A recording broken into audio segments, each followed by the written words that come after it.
모닝 파워! 모닝 터보! Welcome back, everybody, to SSL Premiere. We're going to jump into our 4th series of the night. By the way, I hope you enjoyed Dark's 10 questions and 10 answers. It was pretty fun to see. I feel like his English is pretty good overall. Wolf, what do you think? Yeah, I thought it was pretty good. I spent a lot of time with Dark outside of the game as well, so wasn't too surprised by that one, but you still know Solar for sure. Yeah, so once we get Solar on 10 questions, 10 answers, it's like, it's not even like a show. It's just like they're having a conversation on camera. But either way, we are going to be jumping into our 4th series. It's going to be Stats up against aLive, the PVT, our first of the night. Yep.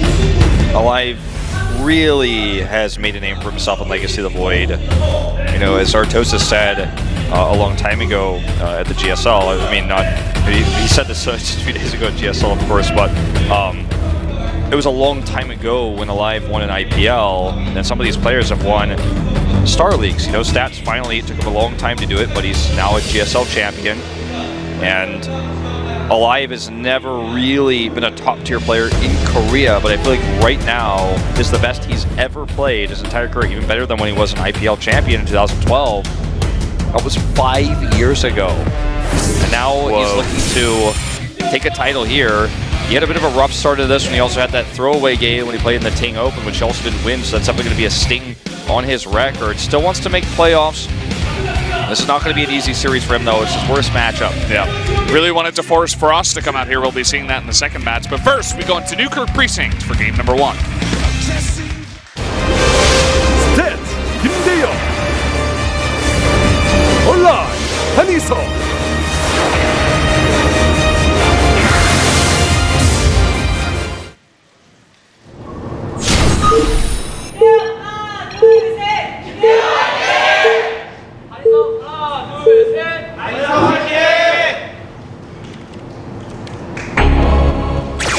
Fly, better fly. Jin Air. We'll be having Maru playing later tonight from Jin Air. Either way, down in the bottom right, the yellow Protoss, it's Stats, another member from Splice. His opponent, to the bottom left in blue, it is aLive. He's from My Insanity. Joining that up again recently. Does stream a lot, actually. So check out his Twitch stream. I don't have the link off the top of my head, but I'm sure you can look it up. I'm sure it's on his Wikipedia. If you guys don't know about Wikipedia, it's a great resource for all things StarCraft. It has almost everything you'd ever want to know in StarCraft 2, including, you know, if you go to the player's profile, you can see their Twitter handles, and there's so much information. Their Twitch streams, even if they have a Team Liquid profile, it's linked there. So much information you can get, and it's if you're looking for StarCraft 1 information, the amount of history that's written on Wikipedia could fill several books for the Brood War stuff. So if you ever wondered why, you know, someone gets really hyped about Stork or Jaedong, go check out the Brood War Wikipedia, because there is a lot to read. Yeah, go check out some of the VODs too, some of his favorite games. Definitely something to do as Brood War makes its way back into the forefront here in Korea. That guy is watching 10 questions and 10 answers very keenly. We have a Stats fan. Yeah. Those are the best fan signs, by the way. The girls that bring the black sign with the bright neon lighting, colored, neon light colored words. They are rampant. We're gonna see, I think, even possibly get a better shot of that sign. They're running rampant around Gangnam. Can't get rid of them. The viewership offline in studio has really been ramping up for the SSL as well. Like I said earlier, it's basically totally full. The only time there are empty seats where people go to the bathroom. They better put something in the seat in the market, or it's going to get taken when someone else comes in here. It's a holiday today as well, so a lot of people off school, and they're spending their holiday watching StarCraft, as it should be. It's what we're doing. We're spending our holiday casting StarCraft, although it's not technically our holiday, I guess. Pretty good job to have. Every day I cast, which is 6 days a week right now. I feel like it's a holiday. It feels like it's a joy to live. Yeah. It's a happy time. Been loving it so far. We got the Stargate opening out of stats. This is extremely standard in the matchup nowadays. And the defensive Cyclone from aLive to help defend his front. No, it's going to be the Oracle opening. We'll see if he commits to Phoenixes after that for the Phoenix Adept style that's so powerful that won hero of the series over aLive, most would argue, in the GSL Super Tournament Finals. So, Oracle's coming out. Gonna be a really standard opening for the map, as you already said, because of the short rush distance. That's going to take a fast third with this to use the pressure from the Oracle to secure this base. It's tough to pressure with Marines and even a Cyclone when you're defending the Oracle harasses going in the main base. Yeah, it's always just the ebb and flow of the meta, you know. Terrans used to be the ones that are attacking and would usually get a faster third base, but now Protosses are on the attack, and they always put on the pressure, so they take greedier and greedier third bases. As we're seeing out of stats, this is very fast. And aLive, I mean, generally you would have to stay at home. You'd have to defend against, you know, some pylon harassment with the Mothership Core and an Adept and an Oracle, sometimes 2 Oracles. But instead, Stats is going pretty greedy, so aLive is moving across the map right now, actually, to try to deny this and get to that third base and not allow him to take it this fast. Phoenix is really late here to deny this, and he's just going to load the Cyclones onto the ground. Unload, I should say. As here comes the defensive Adept force. It's very small, but he wants to kind of just kite back, damage these Marines. But now there's a medevac here. All that damage will be healed. This is a really well done attack by aLive. The Oracle is also not harassing during this time, which I feel like it should be. He can't. I don't think he can defend this. He's going to try. With the Oracle, the 2 Phoenixes, now there's a Stalker out here, but that's not enough units. And aLive, a really cute timing there to come on in. He read that like a book. Now he can easily go back home. He's got a 3rd CC on the way. He's really ramping up his production. And that's 400 minerals down the drain now for Stats. Yeah, it's a ton of money wasted. Going to remake this base now to the top right. He does have this decent Phoenix count. I feel like Stats was really optimistic, thinking he could hold or that aLive would turn it back around. Spending a few minerals there to save the probe. But I feel like he might have been better off just to attack with the Oracle, because for the reasons we described, the reason why this build is actually somewhat safe from Stats is because the Oracle keeps aLive's Marines at home. And if there are no Marines at home, he could kill some SCVs to at least make it so, yeah, I lost the Nexus, but I took some of your SCVs on the way down. But as it turns out, now when he has this Phoenix count and the Oracle, there's enough units back at home for aLive to defend. Still has those Cyclones, and it feels like a slippery slope here for Stats.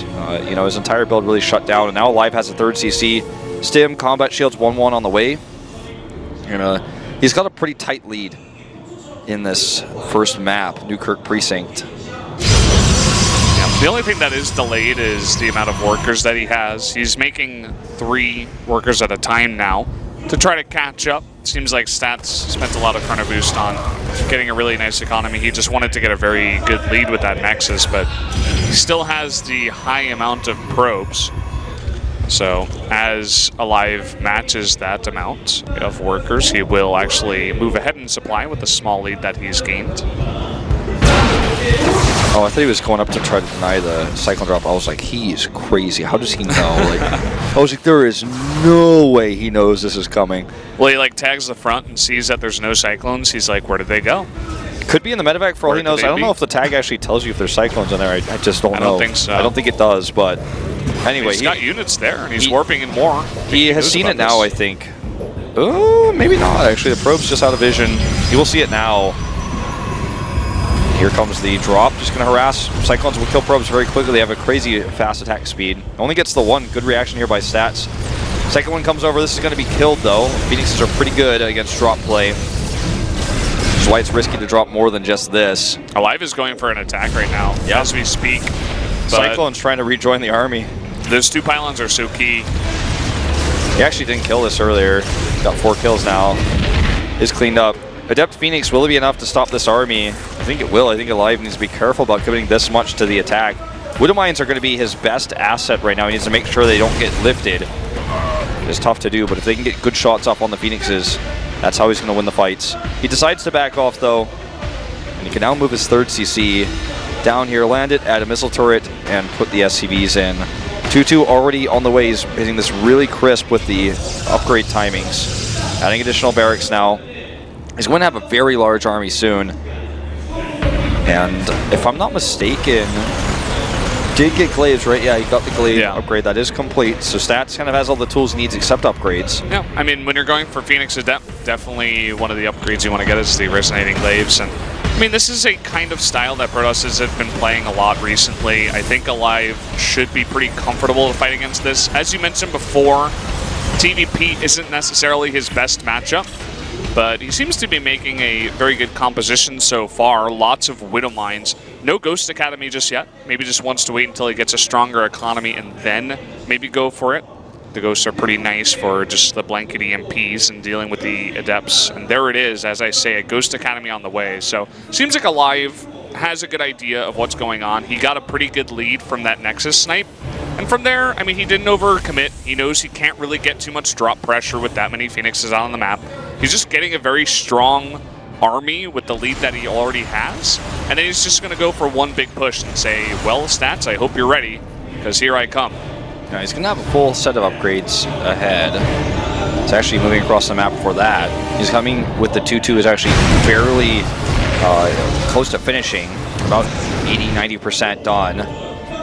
Harassment's going to bring some of his units back, but he has some rally units popping out here to good timing. Actually stem and kill that. It's Stats who's on the aggressive here, though. Clear up another Marine. The Prism looks like it's going to survive. Good control here by Stats. Oh, Widow Mine. I didn't see that. Yeah. Never mind. He's got a lot of Widow Mines here on the edge, just to defend against that kind of thing. And you can see once he sees the army, he wants to wait until his Ghosts are out, because it's still a very strong Protoss army here. He's going to be 2 upgrades ahead, but it's strong, but you need the correct units to deal with it. And he wants those Ghosts. And the Liberators, too. 2 at a time. EMPs will destroy the army of Stats. Not only that, but if they hit the Phoenixes, they will stop them from being able to use lifts. So I am worried for Stats for this upcoming engagement. He doesn't have the Ghost with his army yet. In fact, they might even get sniped here. Oh, man. If Stats targets them down. Can't fight this right now, though, with the big setup with the Liberators even. If he can't fight this now without the Ghost, how can he imagine fighting it with the Ghost? Force fields here are pretty good, but it's not good enough. Looks like all the Adepts were cleaned up at the 3rd base, and aLive will eventually group up here. Look at how many Widow Mines are still alive. He's grouped 6 of them together in kind of a force, and he's just stutter-stepping these Liberators forward. And look, remember, the Ghosts are going to be so strong. Oh, goodbye. EMP, just one is enough to wipe this army out. The second one dropped down to finish off the remaining units. So cost-efficient here. Look at the supply now. He's up about 40 army supply right now, and he's just going to push in. Widow Mine's just burrowing in the face of Stats, who's trying to get these Colossi out. Liberators in good position. The Colossus doesn't even have range yet. Oh, the huge Widow Mine hits on all those Phoenixes, losing all the shields. They can be easily cleaned up if the Marines can get underneath them. Still a lot of Widow Mines available that are not on cooldown. He's going to move up towards that 3rd base, force Stats into a fight here. Just no way for him to get in there. Oh, she just Star Steps forward. This is game over, it looks like. Widow Mine's not firing, and the Phoenix is getting some value, but it feels like it's just too little, too late. GG. There you go. aLive takes game number 1. Very smart play, very patient play out of this Terran player. Perhaps he's been doing his homework in this matchup. The other part of it is, you know, definitely Stats to kind of a greedy opening, and aLive punished it hard. But from there, I really like the execution of aLive's builds. Really no glaring mistakes. You know, he lost a bunch of SCVs at times, but that was okay. He still had the stronger army, and he engaged very cleanly. You know, the other thing, too, is the Nexus snipe really messed up the build of Stats. He was kind of behind as a result from that point on. My head was on Korean TV for a little bit there. The snipe of the Nexus, solid defense when the counterattack came in, the shutdown of all the Adept harass that Stats threw at him, plus a little bit of even Cyclone harass, led him to have this strong tempo advantage. He had the Ghosts out early, and that's all he needed to smash that army. The Widow Mines could never even be engaged upon. aLive has stuff written all over his arm. Just writing some notes on his arm. He's like, okay, make Ghosts against Phoenix Adept. It's working out, guys. Yeah, I'm sure. aLive able to take game number 1. We're jumping into game number 2 right now on Frost.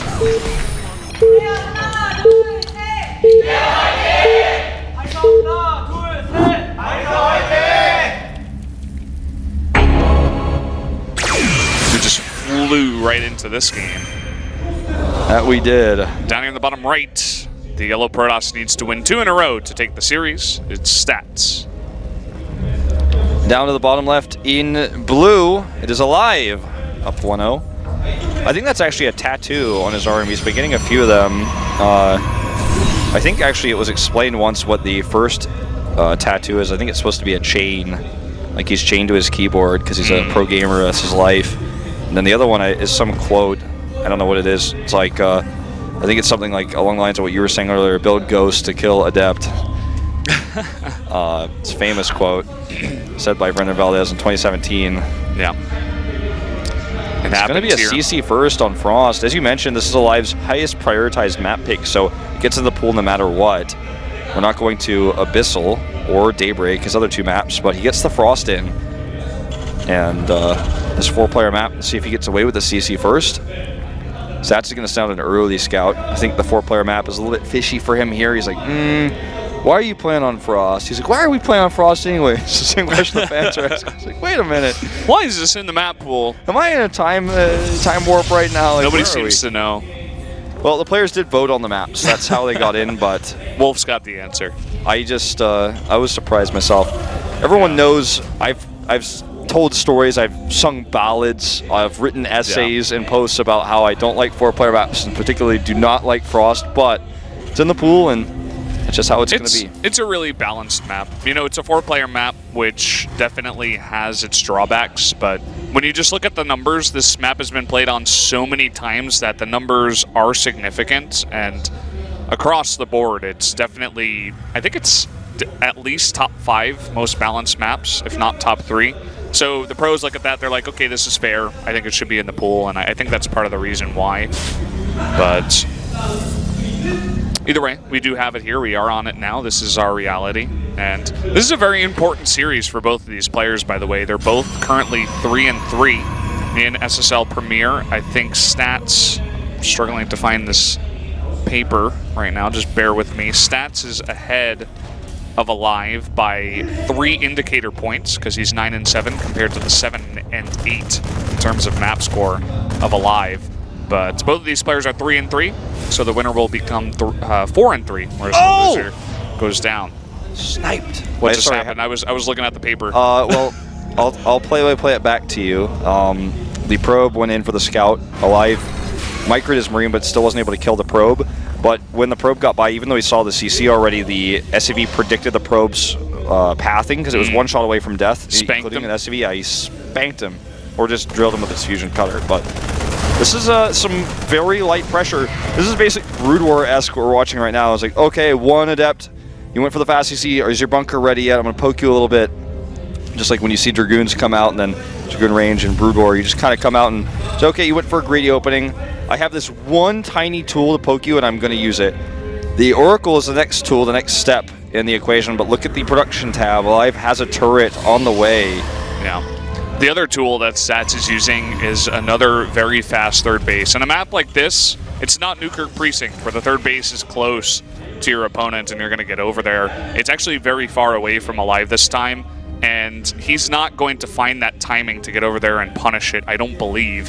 Especially with the build that he's chosen, with the late factory, the extra barracks that he has gone for with this CC first to be safe. Yeah, and so Stats will get away with this. He doesn't have a Cyclone or anything like that either. His factory is just not finishing up, so I think Stats is just kind of doing the right response. This is kind of how you approach something like this in StarCraft 2. Even more than I would say in StarCraft 1, because there's a lot of really aggressive timings in StarCraft 2, and the units are just kind of like stronger, and you can move them all as one on one hotkey. But when you see someone go for a Nexus first or a CC first, there's kind of 2 responses. One is to follow up their greed with your own greed, which is what Stats chooses here to take a fast third base, or you hit a timing attack. You attack, you're aggressive. It's a lot tougher to make that work on a map like Frost. There's a pretty far rush distance, and aLive probably wanted cross spawns. He's not going to have it, but still, Stats takes the more reasonable option and takes his own greedy. Third base goes into the blink and the +1 attack. He's going into double upgrades. And you can also see this coming because he controls the watchtower. Sees the Marines moving out. And he's going to send the Oracle in now, it looks like, to get some more information. There are 2 turrets, so he's going to be really hard-pressed to find damage. Yeah. comes in there, gets a nice tag, sees all of the production, sees exactly what's coming up here. And he'll keep that Oracle alive, which is even more important. And as you were saying, just because of the timing, you know, he keeps that third base very safe, had enough units back at home to stop. And those Marines, I believe, just went back home. Yeah, they did. Chilling. They want a beer, but aLive said not till the game's over. As is the same for me and New Wolf. Yep. Do the customary after work beer and chill. Beer and chill, man. Now that it's gotten warmer out here, we can actually do that outside, which is nice. Outside beer time tonight. Yeah. Well, that's our future. Our present is for this game to continue. 5 gates just finished up for stats, so now he has... The Nexus has paid for itself in economy. He's had triple pro production for so long. He's actually at 61 workers. He has this massive economy to make units out of those 5 gateways that are now being moved into warp gates. You can see adding stalkers now. He went into Blink, so not the adept play that we saw, and that's more common in this meta. I kind of like it on this map. It can be harder to defend with the stalkers compared to the adepts, especially against the Stim. So let's see how it works out. Really good force fields to deny this. He's actually poking at these units really, really nicely done. Doesn't lose a single probe, and the perfect force fields to fight there, even before Blink. Imagine if he had Blink for that exchange, how one-sided that would have been. He probably would have killed all the units on the chase too. Exactly. That's what I was going to say before that fight started. You know, it's a little bit riskier to defend, but then you might get more damage done on the attack. I mean, for aLive right now, he's still only on the 2 CCs, so I'm worried for him here because he hasn't found a window that was shut down really hard. And now Blink's ready. And there's a bunch of stalkers in the main. He's just using stalkers temporarily. This is like an old style where you use Blink stalkers to hold 3 base, which was actually popular when this map was a thing. And now he could see this coming a mile away, this harass, and even if he didn't see it coming, he's already so well set up to defend. And he's transitioning. He's probably not going to make very many more stalkers. He's got the glaives coming up. He's going to switch into adepts, which you'd expect to see as a normal Protoss composition. And eventually they'll have enough room to work with and enough economy to take the 4th base and get that AoE in probably either the Disruptors or the Colossi, more likely the Colossi right now. And this 3rd base for aLive just feels incredibly late. It feels like he's missed the window of time he had to do some damage with his army lead, because he didn't take the 2nd greedy follow-up that Stats did with the 3rd base. And it's supposed to be so frustrating for aLive because this is his map pick. This is the map that he really wanted to play on and take that greedy opening, but he's been out-greeded by Stats here with his economic follow-up. And also like his safe defense of said follow-up. Really creative way to deal with this push is just to get Blink. Now there's no way drops can hit him. He's got such a good defense. The pylon placement he had in his 3rd base was part of the reason why he held so well. Now he's in a really fantastic spot. I mean, he's got Resonating Glaives, all the upgrades he could want, the perfect transition, ahead on bases, might even take a 4th base. Shuts down that Warp Prism, which is nice. Yeah, does lose the Prism, but the Bay's about to complete. He's going to have double Robo Colossi. Unless he wants to go into Disruptors, which would be unusual, but possible. Stasis Ward not going to slow this down. Most Terrans are sending 1 Marine ahead for this reason. This is still a decent-sized Terran army. He needs the Liberators in position, but this Protoss army now with all the economy and all the Adepts, looks like he might even commit to the Shade here. He wants to. He's got Blink. Blink's under the Liberators. aLive did not know about the Blink. Lots of units come into as the follow-up here for aLive, but it just doesn't look like it's enough in total. Way more, and that Guardian Shield doing work for Stats' army. That lead he got early on is really fantastic. Blinks the Widowmine shots. That's going to be the end of aLive's army and perhaps this game. Looks very likely Valdez is going to try to circumvent this and go for a drop. The Mothership Core can actually just defend that. I think it's in the main base with all those pylons. The pylons are there at least. Mothership Core maybe on its way back. It's very slow. But with Blink, he can just come back in here to deal with this. There's the overcharge coming over now. Triple here. That's going to buy a lot of time for Sat to come back. If he smashes this army, the game ends. He's completely shut down the mining of the 3rd base with just a few Adepts over there. There's the boost away. So at least he saves his units to fight another day. This 3rd CC eventually will be landed by some of these rallied units, but the main base is almost mined out. He's transferring SCVs over now. Stats is in a good position to now take a 4th base. He's cleaned up that Widow Mine that was down here. He's just going to drop it like it's hot. and move across the map with now his Colossus tech, double Colossus, soon to have Thermal Lance. I believe he's chronoing that as well, so it's on its way. I wish there was an indicator in the production tab for what was being chronoed, because that would be super awesome for commentators, but it's actually, that's, yeah. Imagine if there was just a tiny thing in the corner that was the chrono icon. How cool would that be? But it would be hard sometimes, because sometimes it's on XI and stuff like that. True. So you would have to have like extra. Could get a little bit confusing because the Nexus isn't actually being produced. Maybe there is a way to do it. Maybe like a small chrono tab somewhere. Well, very small. Say, Blizzard, you can thank me for this later, but say, see the two Colossi are produced, if only one Robo is chronoed, you just have a separate tab for them. One's the chrono tab and the other one is the other tab. Very rarely I think that would actually make the production tab look a little bit crazy. And if both are being chronoed, then you have two chrono on the tab. Boom, problem solved. What about the Nexus though that's not being produced? You mean like if the Nexus has a chrono on it but it's not producing like he's chrono boosting probes but he's not.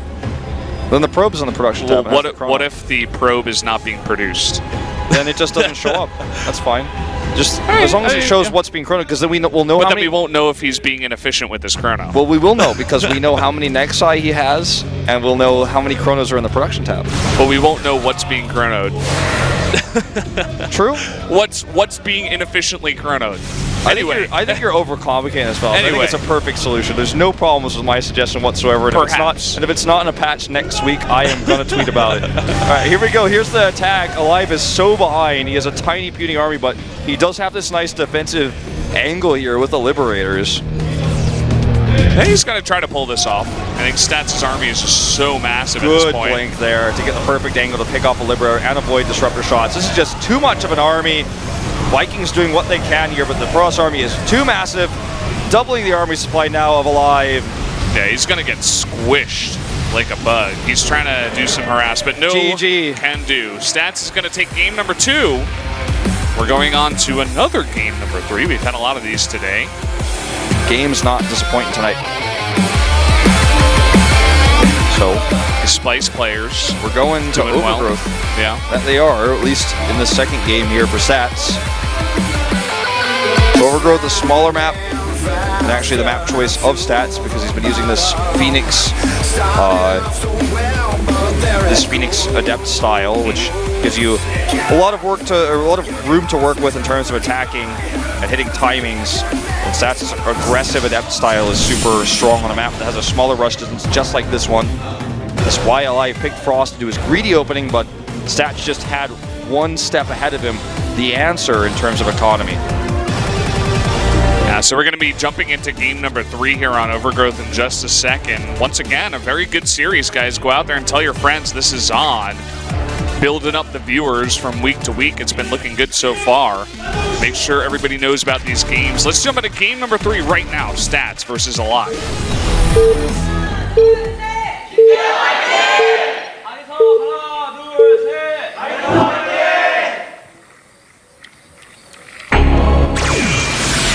Here we go. Another ancient map here, Overgrowth. Down at the bottom left, the yellow Protoss and Stats. And up to the top right in blue, it is aLive. So, going into this map here, we'll see if Stats wants to go down the Stargate route once again. He and Hero have been almost exclusively playing Stargate in this matchup as aLive goes gas first. Wonder if he's got like a funky proxy Cyclone or proxy Banshee, something like that in mind with this early gas. Maybe like a quick Widow Mine drop, something like that to get the pressure on.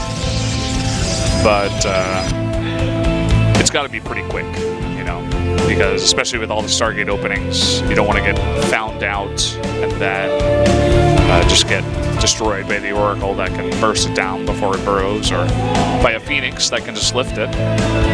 And Stats is really checking hard for a proxy, so maybe expecting something weird out of aLive. Yeah, well, no, I was going to say right at the beginning of the game, it's kind of funny we haven't really seen any quote-unquote cheese today. And anyway, Scout of the Barracks here will let him know 100% this is a gas first. He knows the timings by heart, that his probe Should arrive while the barracks is producing, not while it's being produced. Confirms, just to be sure. We'll see that gas is mining, and has been mining for some time.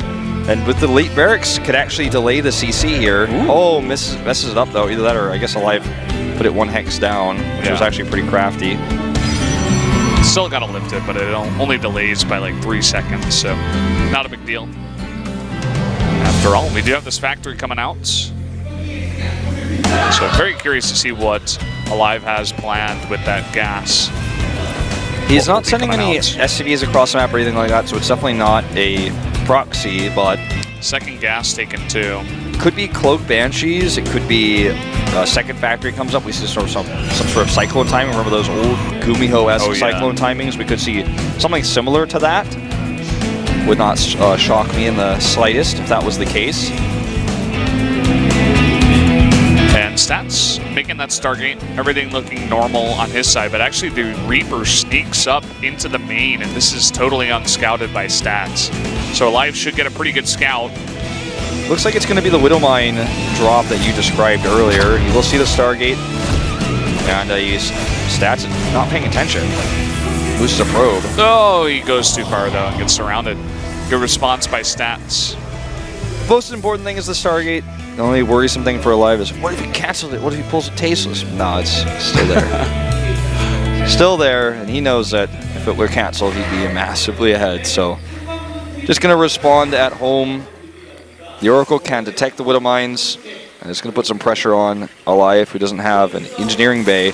He's going to attack with the Adepts at the front, and aLive, because he skipped a bunker, is going to struggle to deal with this. He just remembered that he wasn't actually in his most efficient mining zone. For a second, I thought he was going to lift to get out of here with the CC. I was like, well, it's just 2 Adepts. He can't kill your command center.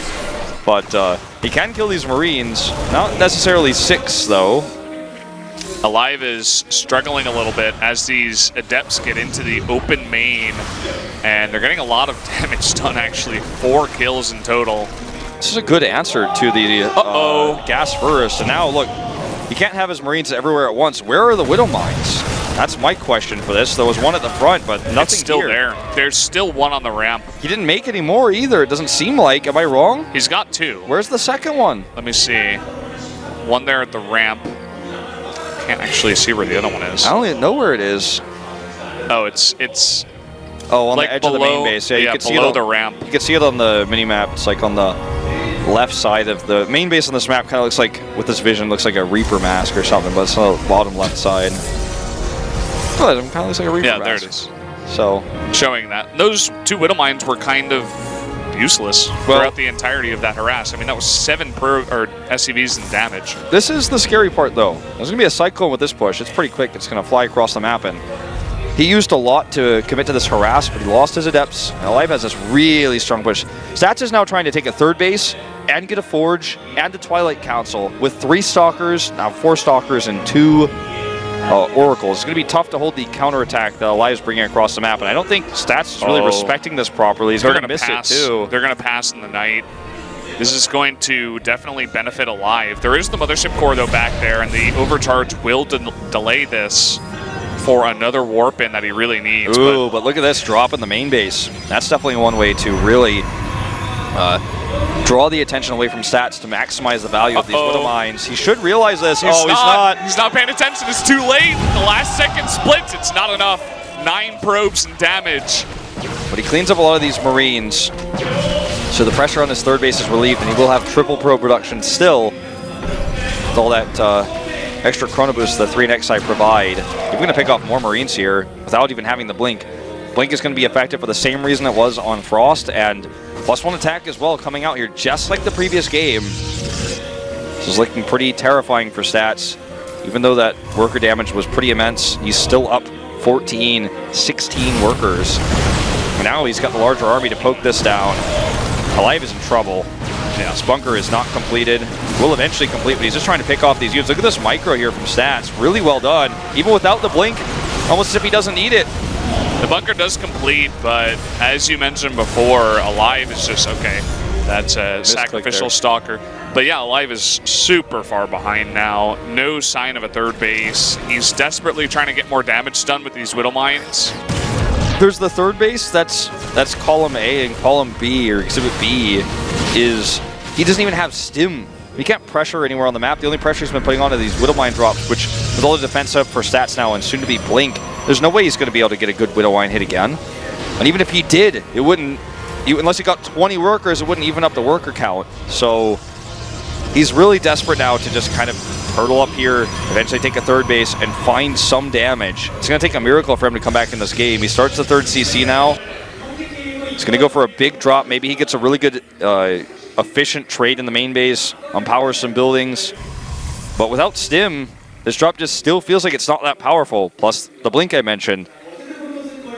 The Stalkers are out of position slightly, so that's in his favor. Can you check the Mothership cores in the main base? Because I think that's really the crux of whether he holds this drop with flying colors or really holds it pretty well. Yeah, it's right there, and he's got 4 pylons set up. So this should be a flying colors hold.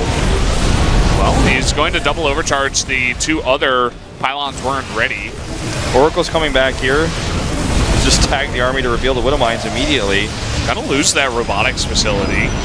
A decent snipe there for aLive. It's one small pick of many that he will need to get against this Protoss player to catch up. It was definitely the best he could have hoped for in terms of damage. It's permanent.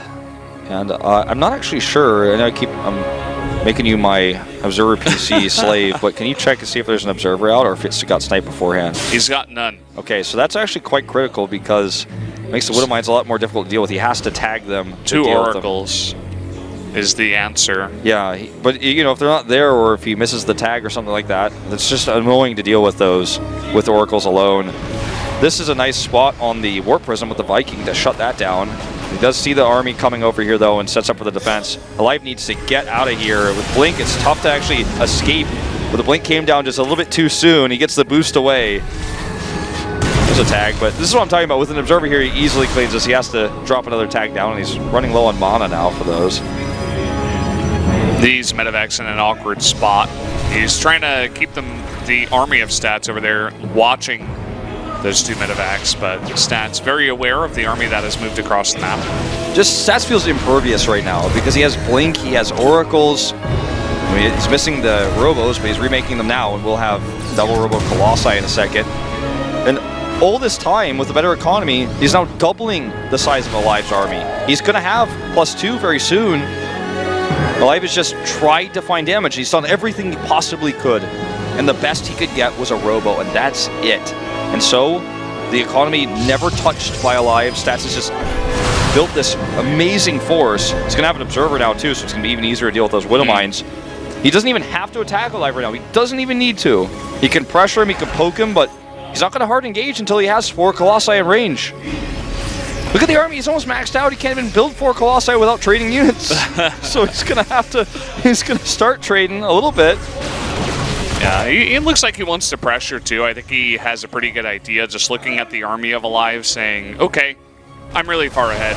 Let's try to do some damage here. He might just be able to end it here, but not too much, not enough anti-air, I think. It's only about 3 Stalkers, okay, 5 Stalkers. Look at the with Blink to deal with those Liberators. Look at the barracks, by the way. 2 of them can't even produce currently the aLive's economy.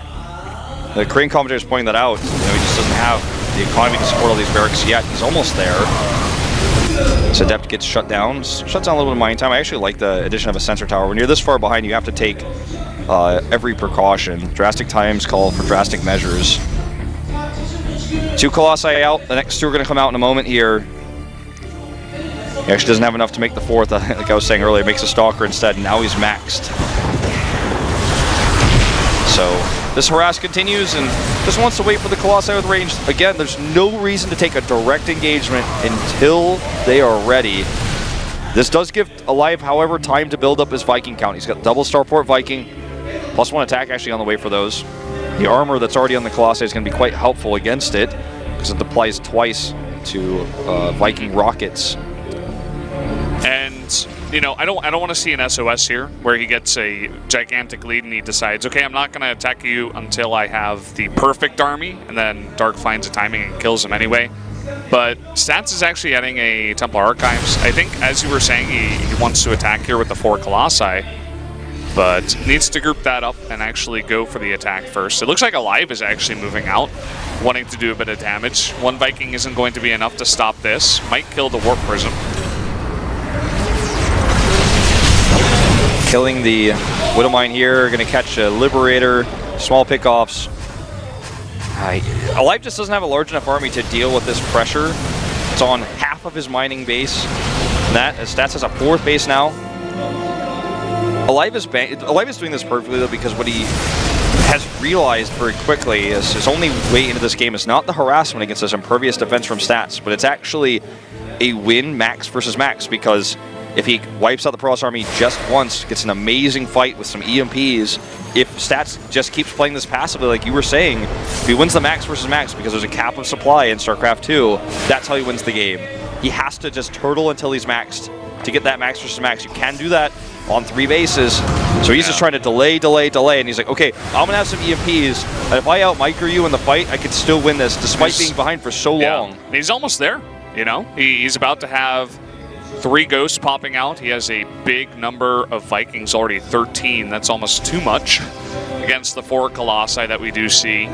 He also has freer SCVs, so he's going to have the larger army supply at max. Yeah, already has the larger army supply. I'm just worried about the Storms and the Immortals that are coming out. It seems like Stats is also transitioning a bit and using this to, you know, secure a pretty much free 5th base as he notices how passive aLive is playing. And he's still out on the map. Stats, he's always threatening, but never fully committing. And actually, now he is going to commit. Yeah, but he's fighting with Colossi when there are no bio units to shoot.